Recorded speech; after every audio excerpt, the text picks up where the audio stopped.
Guy here with a quick message before we get on with the pod. As a thank you to our most dedicated and loyal viewers and listeners to Blood Red, we're inviting you to join our Blood Red Club. By joining, you'll get access to insider transfer content as well as interviews with former favourites and those connected at Anfield.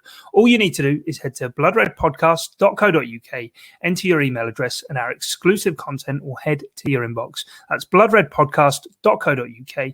Thanks. Now on with the show. Hello and welcome to this week's Liverpool.com podcast. You'll be glad to know it's not sponsored by any controversial drinks brand. And with me, Dan Morgan, I've got Guy Clarke, Kai Delaney and James Martin. And we are going to have a look at Jurgen Klopp's summer, what he needs to do, what he's already done, and what will still be on his tick list whilst on holiday in a lovely Spanish part of the world, which I'm not sure I should name for reasons being alluding to his privacy and the fact that he just needs a nice holiday away from people. But on with the show. And Kai, I'll start with you. I mean, look, we have to look at the summer in general already being underway, I think. But within that, any kind of international tournament usually creates a bit of a lag, doesn't it, with things happening around clubs. There's none more so in terms of that context right now than the managerial situation across the Premier League. I'd say, you know, Spurs and Everton seem to be biding the time and not sorting out the main thing that is going to basically define how they do next season, which is the manager. But a lot of it in terms of managers, in terms of transfers, in terms of managers knowing what they have to work with and when, is dependent on how far certain players go in these competitions. But for Liverpool, we'll start with transferring, and we know Ibrahim Konate, has already been done. But, I mean, given that we're already sort of mid-June now, what do you think the priorities will be for the club for the rest of the window? Yeah, I think you're right there. Generally, any summer tournament puts everything back at least a month, maybe even 5-6 weeks. But Liverpool did well to get Konate in, didn't they, before the tournament started? And yeah, that was really the one position that was obviously such a problem for them last season. And they did well to box that off and get that sorted. Obviously, paying the release clause from Leipzig and just getting that done and dusted before, well before the tournaments had even got underway. And he'll be joining up July 7th, I believe, and he'll be there in plenty of time. So they've done really well to get that sorted so early.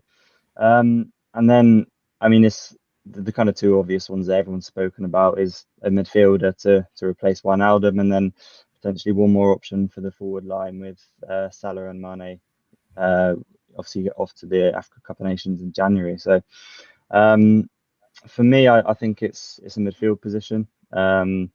With the AFCON, the fixtures have been quite kind to Liverpool. I think Salah and Mane are only going to miss potentially 3 games, is it, when they're away, if they go all the way. So with Jota there, and it remains to be seen what happens with Shaqiri and the rest of the forward players. But we may have enough to cover kind of 3 or 4 weeks in January. But I think for me that the big one is Wijnaldum, and I know we have the numbers there in terms of the squad. If you go through personnel, Naby Keita, Oxlade-Chamberlain, Thiago, Henderson, Fabinho, there's lots of numbers, if you like. But I think the thing that I struggled to get past is the fact that Wijnaldum's played virtually every game for Liverpool last season. It's his reliability, his availability, and also his versatility. He can play a number of positions, as we've seen for Holland. You know, he's playing as a false 9 in the most recent game, and Klopp famously did that away at Barcelona, and then played centre back at times. So I think having someone that's as reliable as him and so consistent as well, you know, you're always going to get a 7 out of 10. While we have got the numbers there, I think we need someone that can come in and, you know, be an option and as available and consistent as he was.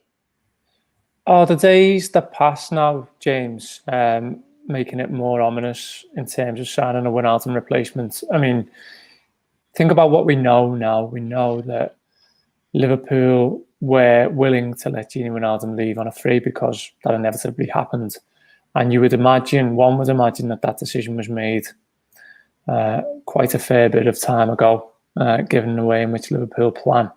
So with that in mind, you would envisage that if they wanted to sign Wijnaldum replacement in inverted commas that has been touted, that transfer maybe would have emerged by now. I mean, there is an element of that, but equally, it's such a kind of obvious gap that seems to need filling. It's a case where the club aren't going to want to look hugely desperate because they'll just get shafted in terms of the prices being driven up. So, yeah, I don't think it's necessarily one where there's definitely not going to be a Wijnaldum replacement just because it wasn't one that was sorted out nice and quickly. Whether the club are just sort of still talking to lots of different teams, lots of different potential options, and then seeing where they can get the best deal. I mean, we've seen it before when Tsimikas came in, for example, that he was seemingly one of the sort of lesser options below. I think it was Max Aarons at Norwich, and it was just a case of leave both of them ticking over, see which one will sort of give in terms of where you can get the best price. And I wouldn't be at all surprised if there was a similar situation going on in terms of a Wijnaldum replacement. Like Kai touched upon, it would be a risky move to rely on the existing options, like in terms of the availability in particular. It would rely on Keita stepping up a lot, and obviously with that injury record, it's a big question mark to say the least. So I like to think that even if it's not a first teamer, there's definitely going to be on the agenda some kind of extra body in midfield just to ensure that there's always reliable options there, particularly given what happened at centre-back with the injuries this season. So no, I wouldn't say that we're at any kind of point of alarm yet that there isn't going to be another midfielder coming in. But of course, as the days go by, the question does pose itself with more force, shall we say. Yeah, I do wonder, Guy, if there's an element of negotiation at play and an elongated negotiation. And what I mean by that is, the football landscape, as I alluded to before, does seem to be quite relaxed, and the Euros will have a factor in that. But I just wonder whether, given what's happened over the past sort of 12 to 15 months, nobody really knows what general players are worth anymore, to be honest. There's no real bar. And I wonder whether it will take something like a Harry Kane to Man City for £100 million to get the market moving and to get some sort of firm valuations in place. Yeah, definitely. I think we were speaking about it on the Blood Red podcast on Monday, and it's kind of Liverpool have these players who are all for sale, the likes of Grujic, Wilson, Shaqiri, Nico Williams, if you're adding him to that list now, and Nat Phillips. And it's all well and good putting 20, 15, 10 million pound price tags on these players, but the market's not moving. Other than Ibrahima Konate, hardly anything's been done. My take on the Wijnaldum situation is one of two sort of options, I suppose. It's either Liverpool feel with Curtis Jones, with Naby Keita, with Alex Oxlade-Chamberlain, who was available far more than perhaps we all sort of realise and remember last season. And the year before, he was the fourth top scorer behind sort of the front three players. So whether it's a case of Liverpool are genuinely happy with what they have in reserve and say, right, okay, we can keep our powder dry, because there's been a lot of talk around Florian Neuhaus. He had a release clause that they watched come and go. So they're obviously not in that much of a sort of desperate panic to replace Gini Wijnaldum. Alternatively, as you say, Dan, it's a case of actually no one really knows where the market stands right now. So if they can go and offer £30 million for a player of a similar quality whose buyout initially was €40 million, actually, are they going to be able to save some sort of money, but also knowing and confident enough that what they have in reserve they will be happy with? I mean, it didn't really go to plan last season at centre-back. What they had already in the building was enough to get them through. So they probably do need to look at bringing in a central midfield player, but actually how desperate they are for it, I suppose only time will tell. Yeah, I mean, James, where would your priorities be? I didn't ask you that, but, if you were sort of in Jurgen Klopp's shoes, which I guess this is what this podcast is saying we're doing, where would you be looking to strengthen? So in terms of what we haven't touched upon yet, I think right back should probably be worthy of a mention. It's hard to call it the top priority because obviously Trent is basically nailed on. He'll always be first name on the team sheet pretty much when he's available. But I mean, we've seen the risks with England with that 4-week layoff. If that happened in the course of the season, I mean, a few weeks ago we'd have been saying that would mean Nico Williams was stepping up. Now it looks like he might be on his way out as well, in which case you're looking at a reshuffle of fairly major proportions to even have a right back to field. You'd probably have to move Fabinho over there. He's barely played there at all since Monaco. Either that, or you're putting in a 35-year-old James Milner and saying, okay, you're the first choice right back now, which again clearly isn't ideal. So yeah, particularly if Nico Williams has moved on, I would say some kind of promising young right back who's happy to fulfill a backup role would be quite high up the list of priorities. It's not the most exciting of signings, but I think it would be important if Nico Williams were to move on. But yeah, beyond that, I think flexible cover for the front line is right up there. Particularly as we've touched upon with the AFCON, losing Salah and Mane, even for just 3-4 games, it's going to be a big challenge. It would be interesting to see, someone like a Harvey Elliott step up, but he's what, 17, 18. You can't exactly say, here we are at a pivotal point of the season, we want you to replace Salah like for like. I mean, sure, give him some minutes, even give him starts, but you have to have other options who can step up. It's not fair on him as much as anything else, even if he is potentially capable of doing that for a short amount of time. We saw Liverpool's season essentially collapse around that point of the season last year. It's going to be obviously a much bigger risk without Salah and Mane. So yeah, we need some sort of proven quality to cover that in the attack, and of course provide more cover and bench options throughout the season. Yeah, we'll move on to another thing on Jurgen's list for the summer, Kai, and that's the logistics of it. It's a late return for Liverpool. They'll come back a week later. That's been agreed by the manager and his coaching staff. We're yet to know whether or where Liverpool will be going on a pre-season camp and tour, and that's usually something which is in a normal world organised a year in advance, really, in terms of the lucrative side. But just in terms of Liverpool within the pandemic realms, they're not even announcing, if they'll be going to Austria the same as last year, somewhere in France, or maybe even somewhere on these shores. You would imagine that's causing the manager a bit of concern if it's not been sorted. And then, talk this week of potential Anfield friendlies against Premier League opposition. I think Newcastle and Villa were both touted. So not an ideal pre-season, again, for the manager, and it's something that he really prides himself on. Yeah, it's far from ideal, and the options there, you were saying playing domestic teams and certainly a couple of games of Anfield, maybe against other Premier League teams. I don't really see what other option they've got. It's a strange one, because when you think not too long ago, you go back a couple of months, then all the Champions League and Europa League games were underway, and teams were travelling all over Europe and playing. And by all accounts, everything kind of with the epidemic and whatever's been happening was in a worse situation then, as it seems to be now.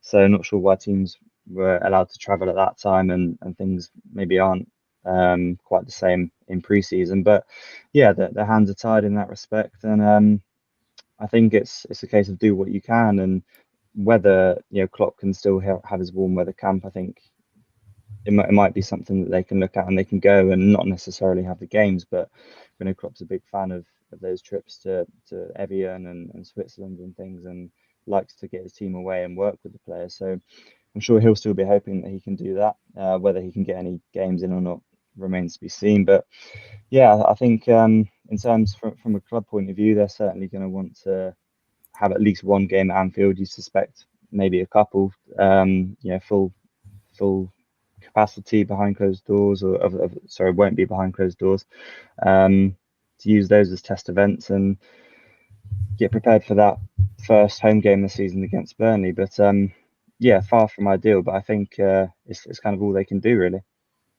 Facilities are massive, Guy, aren't they, when we talk about this? I mean, Jurgen Klopp in the past has raved and raged about places like Palo Alto in California, and then I remember Liverpool went to Hong Kong, I think, summer 2017, and I think they were caught in a monsoon, and it just seemed to be a bit of a disaster. Adam Lallana gets injured, I think Dejan Lovren does, and it's so important in that sense, because we can think of it as they're just going to train and they'll have the best facilities anyway. But when you're taking things which impact the most minute of details, from diet to sleep to conditions to temperatures to everything, Liverpool that this is why Liverpool want things the way they want them and why they plan them in advance.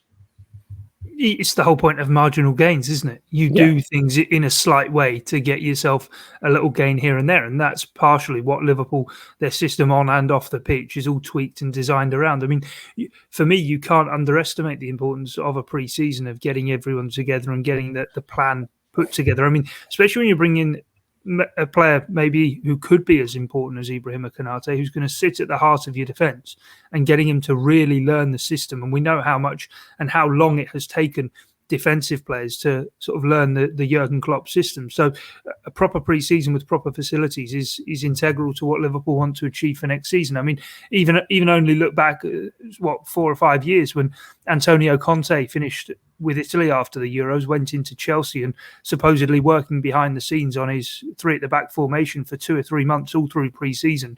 Eventually it was ready sort of by mid-October, put it into place, and they go and storm the league and win it in probably one of the Premier League's great forgotten champions, as the dominance we've since seen from Man City and Liverpool. I don't think you can sort of overestimate it. In Kai mentioning Evian, that's a favourite spot of Jurgen Klopp's. Whether they can get out there or not, we're unsure of right now. But if they can, I'm sure he'll be doing all he can behind the scenes to push for that. Yeah, it's a good point, James, isn't it? And I think the other point as well is, when we talk about sort of getting prepared tactically, I think that's where the manager will be relaxed a little bit about players that he has at his disposal, because he needs players. Fundamentally, he needs bodies on the training pitch while he waits for others to come back. So to implement what he needs, he'll have to have bodies around, and people want players seemingly out the club quite quickly at the moment in terms of supporters, wanting players sold and stuff. But I mean, we'll come to that in a second. But just in terms of the manager finding that sweet spot, I mean, he's going into his 5th season now, his 6th with Liverpool, and that, we know the drill kind of thing. We know James Milner's going to come back and smash the lactose tests. We know that, we'll probably have Marco Grujic for a couple of months and then he'll go somewhere else. We know how all of this works. It's just about getting the right place, the right facilities, the right logistics in place around Liverpool to ensure they can prepare as best they can. Yeah, definitely. It's all part of that same issue of just making the best of the situation, whether that's to do with where they can train, whether it's who's available because of, the Copa America and the Euros.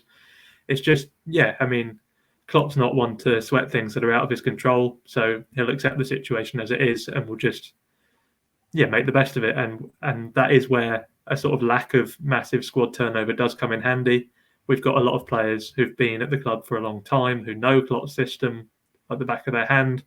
So that issue of introducing a whole new idea isn't necessarily going to be one that comes into play, except for, like Guy mentions, people like Konate who are new to the club. So that kind of limited amount of turnover could actually work in Liverpool's favour in the early weeks of the season. Even if further down the line you're still looking at strengthening in certain spots, there's that case of, okay, well, we want to hit the ground running. So at least we have this core of players to rely upon who know what the manager wants, know how to execute the system. So, it's one of them where, again, maybe further down the line, Klopp's looking at changes, Conte-esque introduction later on in the year. It's not off the cards. People have always been talking about the 4-2-3-1 pretty much since Klopp came through the door, and it's maybe one we could see, further down the line. But start of the season, stick to what he knows with the players who he knows he trusts, and it's the best that he can hope for, really.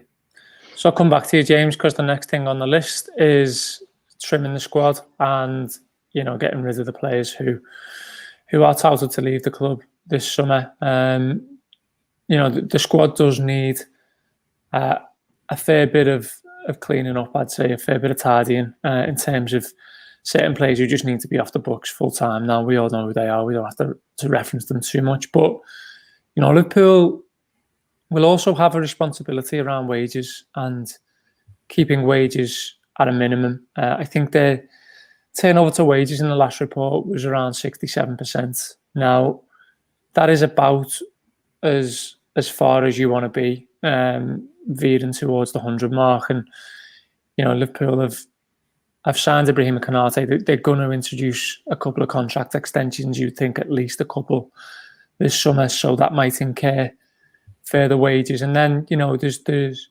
notion that the monies raised will add to the transfer kitty too. So, apart from the obvious names we've seen this week, obviously that Nico Williams is being touted as a player who will leave Liverpool, and that Phillips, they could both bring in excess of 30 million if Michael Edwards works his magic.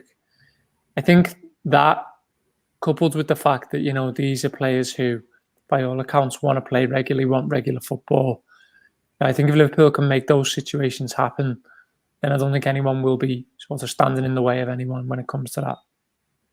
Yeah, it's definitely a consideration that will be on the minds of the club. The wage situation, like you say, it's already at a point where you're maybe looking at it a little bit uncomfortable, thinking that that's quite a percentage of the revenue being taken up just on contracts, especially when you look at the fact that there's no real sort of top dollar earners on the books. It's just a case of throughout the whole squad, everyone is, earning quite good money. I think it's a case also of the club being somewhat a victim of their own success, in the sense that there was all the reports post Champions League that a lot of clauses came into effect at that point.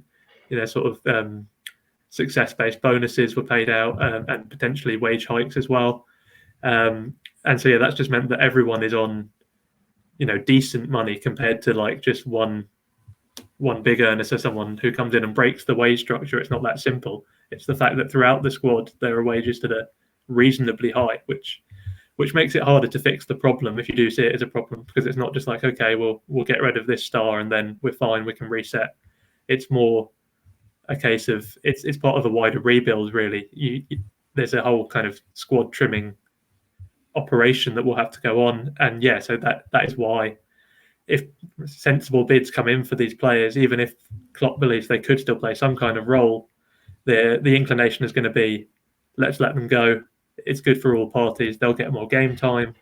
Liverpool's wages will come down, and ultimately the first 11 won't be affected. So that's definitely going to be entering the thinking for sure. Are you surprised by Williams or Phillips, Kai? I mean, I think I'm slightly more surprised by Nico, to be honest. I think that he starts the Community Shield last season after a few games when Project Restart occurs, and then he has a run of games in the Liverpool side of 3 or 4 around December, and yeah, it just feels like there was quite a bit of hope for him towards the back end of last season in terms of what he could potentially do as an understudy to Trent. But you get to see again that this is no real bad thing if you think about it. This is Liverpool's sort of academy model working as it should. That players come in, they benefit the squad, they're there to do a job, they get minutes under the belt, and then they sort of are reproduced elsewhere, and Liverpool reaping some revenue off the back of them, and that's where if we want to be callous about things like academy models, that's how they're made up in modern day. So I'd imagine, like James says, internally it's thought of as a good solution for everyone. Yeah, on paper it's exactly how the academy should work. They either come through like Trent and become a regular first teamer and hopefully will be around in the team for 10, 15 years, or they come through and they're not quite at that Liverpool level, but you can sell them and make a profit and put it back into the team or the academy. So on paper it's working exactly as it should. But I agree with you. Williams for me was the one that kind of took me by surprise a little bit. I was expecting possibly a loan you would understand. From his situation, you think it would probably be quite frustrating last season not getting the amount of game time that he would want. So you can understand maybe a loan in the lower end of the Premier League or something, getting 30-35 games next season. But I think from Liverpool's point of view, you can see both sides in terms of keeping him around as a backup to Trent. You only need to look at what happened with Lovren when Klopp and the club kind of granted the player his wish and let him move in his seek of game time, but then a couple of injuries, and Lovren would have got 35 games for Liverpool last season if he was around, and would have been a massive help to the club. And and our cause. So you kind of have to think of it maybe a little bit selfishly from the club's point of view, and ideally you'd keep Williams around, and yeah, all right, you may only play 5 or 10 games, but that's what we need from you to avoid another situation like a centre back last year. But then on the flip side of it, he's not going to play huge amounts, barring a big injury to Trent or something. That would be his only real kind of way into the team and regular minutes. And he's not young, he's getting at that age where he does want to be looking for minutes. And if he's got options, some of the teams mentioned, Southampton, Leeds, if he could go to that kind of level and be first choice right back, I think you can understand from him why he'd want to make that move. And the same with Phillips as well. Burnley, Brighton. We had an exclusive with him on our YouTube channel a couple of weeks ago, and he said that he is yet to have that conversation. He'd like to stay at Liverpool, but realistically, where's he going to be? 5th choice, possibly even 6th choice with Konate coming in. So I think certainly for Phillips and his point of view, he's probably at his peak now in terms of his worth and demand for teams looking at him off the back of a really consistent season. And I think for him, a move probably does make sense this summer. I think they won't want to leave themselves with too much to do, Guy, is what I'd say. I mean, if you look at someone like, I don't know, Arsenal, for example, there's just holes to patch up everywhere around the first team. And, you're probably not even touching those players on the periphery unless the situation just sorts itself out. So, that's where I think Liverpool, to many people's disappointment, won't be doing things with the likes of Naby Keita.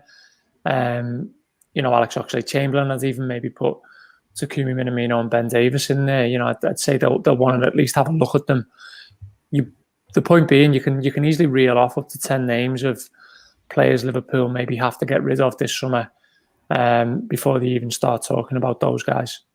Yeah, there's Taiwo Awoniyi, who we all forget about him as well, don't we? He's got a UK work permit now, might be able to bring in some money to the club. I think the thing with Williams as well, though, is I think maybe he might be at the sort of situation where his sell-on's sort of highest. I mean, go back to a player like, say, Martin Kelly, for example, went with England to Euro 2012, stayed around the club. I think he played 9 league games over the next 2 seasons. In the end, Liverpool sold him for £2 million to Crystal Palace. I mean, if 10 million is going to be there and there's 4 Premier League clubs sniffing around, and it is achievable to get that money in, I think it's maybe something smart for Liverpool to do.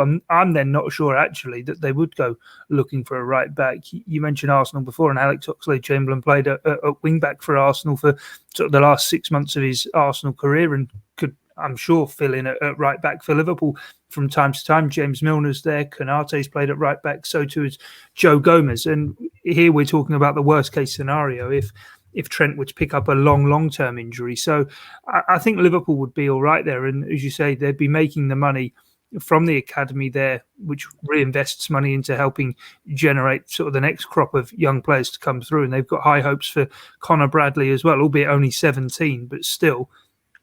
Trent makes his breakthrough into the sort of first team at 18, 19 years old as well. There's no saying that Connor Bradley couldn't have a bit of a rise like Nico Williams did, because 18 months ago, 2 years ago, I don't think many of us were sat here thinking Nico Williams is going to be a first team squad member straight after Liverpool winning the Premier League. And he was able to get into that position and do it. I think there is an awful lot of players who could potentially move on. Equally, I think Liverpool will be quite happy to keep some of them, because even if you look at what's been brought in since the title win, last year in many ways was just a year of getting through it. And in the end, Liverpool obviously got Champions League football as well. But from that team that won the league, the strike force has been strengthened with Diogo Jota coming in, Thiago's coming to the midfield, and now Ibrahima Konate's come into the defence as well. And obviously ahead of next season, you've got so many key players coming back from injury that the squad should still be in a very strong position. Yeah, James, I mean, you talked about Liverpool's attack earlier on in the show, and I've put that on the agenda, and I think it's worth talking about. I don't think in many senses we're talking about it enough.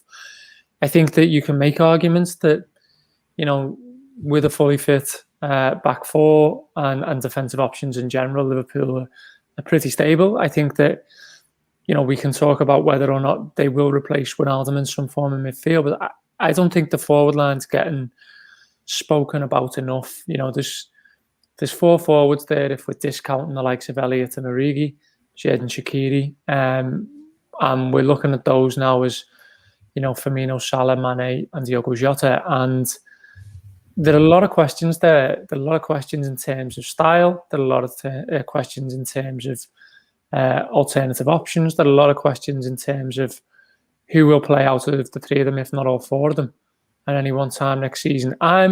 It's the one I'm not worried about. I'd say I'm most intrigued about.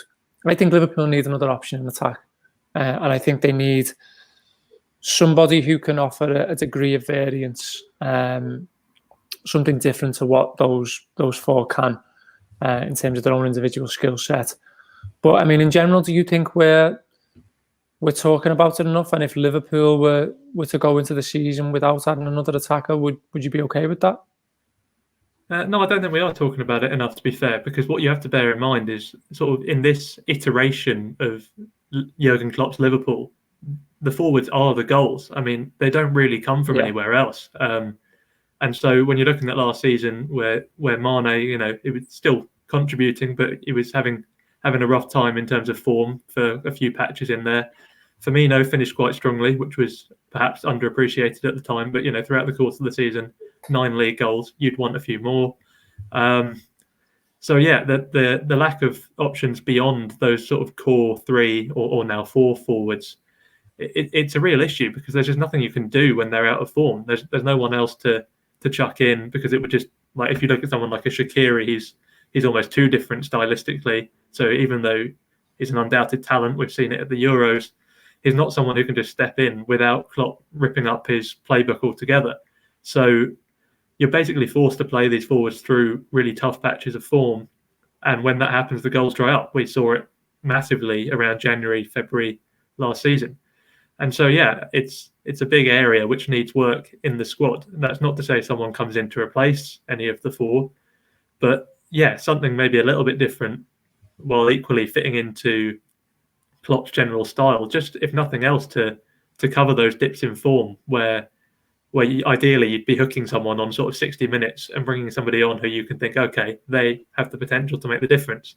It was Jota towards the start of the season, but he was almost too good. And Klopp thought, okay, I'm going to have to play him.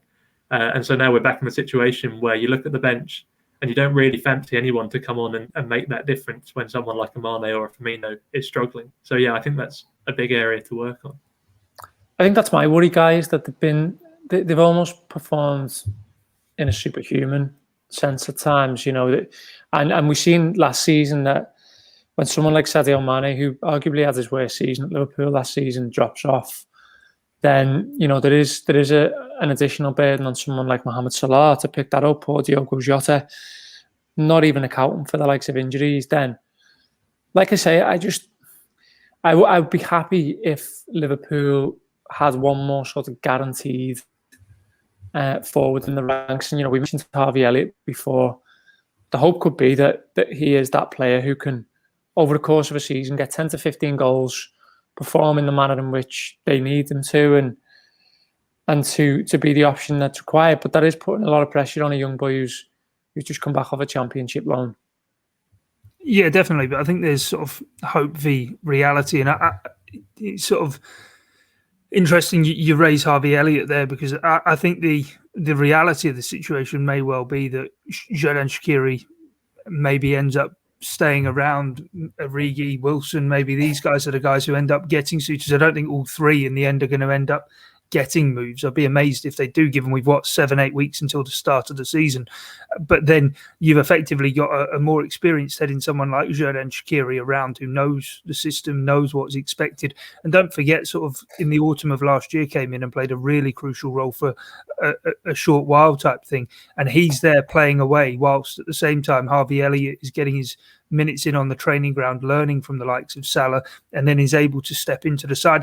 I think the most important position for Liverpool needing to strengthen now over the windows, and maybe is sort of the position that's really getting spoken about, is a left-footed player who can play both off the right and in that false 9, effectively a left-footed Diogo Jota. So you've got someone who's dynamic, who can sort of get goals, can link the play as well.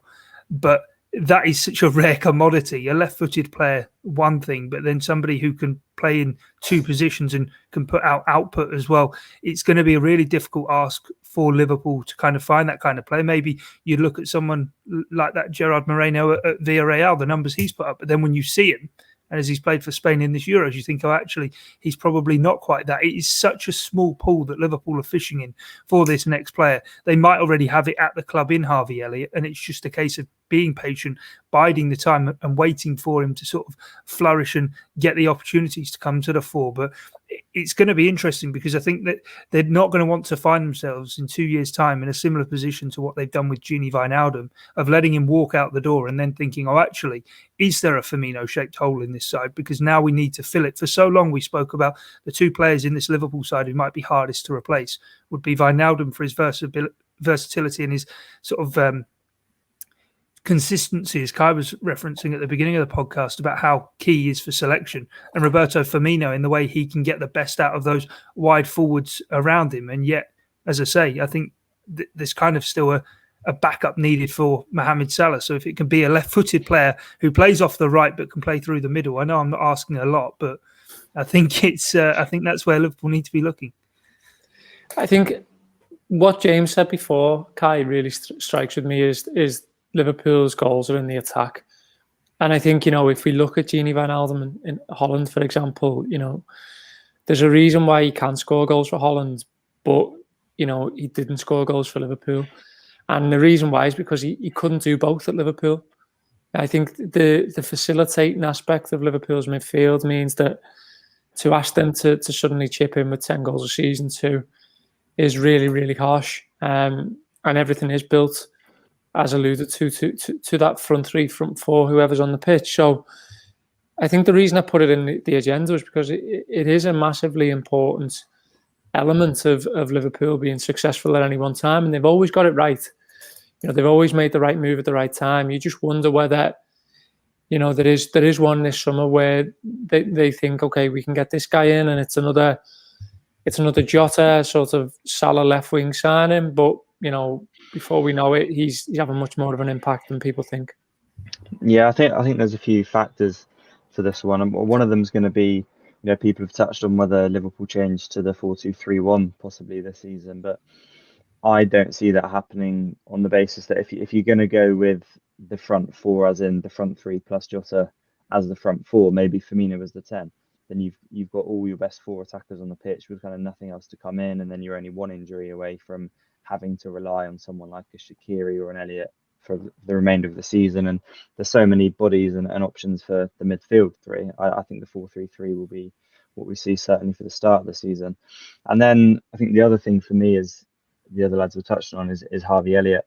And personally, I think they're going to not solely base the decision on him, but I think they're going to take pre-season and whatever they can do with camps or, wherever they can end up, taking a really good look at Harvey Elliott and giving him lots of minutes in pre-season to decide whether he is able to be almost the option when Salah's not available or needs a rest. If he's able to come in and play 20 games and start maybe 10 or 15 this season, then I think they might push on with the squad as it is, maybe let Origi, possibly a Minamino go. But I don't see them selling, as Guy said, they're not going to sell Shaqiri, Origi, Shaqiri, Origi and Minamino, because then you're looking at signing two attackers, and I don't think Liverpool will do that.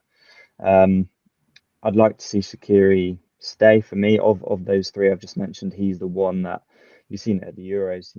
When he does play and he's given that responsibility, he does have the quality, and he can be a player that, if he had to come in for 6-7 games, start a few in a row of the options we've got, I'd be most comfortable with him doing that, and I think he could. Again, for me, it's similar to the Nico Williams situation, where he's been around for 3 seasons now as a bit part player, and for me, I think he's better than that. He could maybe drop down one level in terms of club and be a 30 game a season man, and playing a big part for whatever team he moves to. But as you touched on there, another Jota is the ideal. It's whether can you find that be the price. What was Jota, kind of 40 million? You're looking at that kind of fee again for someone to come in who has also got to be happy not to be starting every week. There's a lot of factors to find the ideal, but for me, I think a lot of it depends on how they judge Harvey Elliott and if he's ready to be a kind of guaranteed squad member and come in and play a significant amount of games this season. Dan, just on that, on Harvey Elliott, I think it is fascinating this season to sort of see what role he ends up playing, because he is only 18, and we say, oh, he's had one first full season in the Championship. Can he step up? Well, just look at Chelsea, and they've had players, the likes of Abraham and certainly Mason Mount now, who have stepped up after sort of spells in the Championship. Now, he's not going to end up playing 50 games for Liverpool next season like he did for Blackburn Rovers last season. So that is one sort of interesting facet of it all. And in terms of what I said before about replacing Wijnaldum and Firmino, so many times since Jurgen Klopp's been at the club and Michael Edwards as sporting director, Liverpool don't go out and do like for like replacement type signing things, because as James referenced right at the start, people know what money they've got and will know that they're desperate and can hold them to a ransom. They've been planning away and will have been for years for these eventualities, and we might now know and find out that actually Liverpool have had these sort of so difficult to find replacement options in the squad already. Curtis Jones, I'm sure for the last year, has been a sponge learning off Jorginho Wijnaldum, completely changed his game from being an academy asset to being a functional central midfield player. And now Harvey Elliott may well learn from both Firmino and Salah. That's a scary thought, isn't it? Hybrid of those two coming through. And Liverpool might have all of their answers already within Kirby and ready to just unleash them. I agree with you. I'm trying to temper it, but I'm really sort of excited about Harvey Elliott. I think he looks ready. I think he's developed physically as well in the sense that you can see that he's built his core. You can't sort of understate that as well, the physicality needed to play at the top level of the Premier League. I think that's why for Minamino it's maybe not quite worked, because I don't think he's perhaps got the dynamism needed and the power to do it. But yeah, as you say, Elliott may well get there. But you needed to play in the Championship. That's the other thing. So, it's massive that he's been able to show that. We had one more in terms of injuries, but God, we've talked about them enough in the past year. So we will leave it there. A huge thanks to Guy, to Kai, and to James. That's been this week's podcast. We do hope you've enjoyed it. Check out Blood Red. Check out Liverpool.com. Most importantly, have a nice week.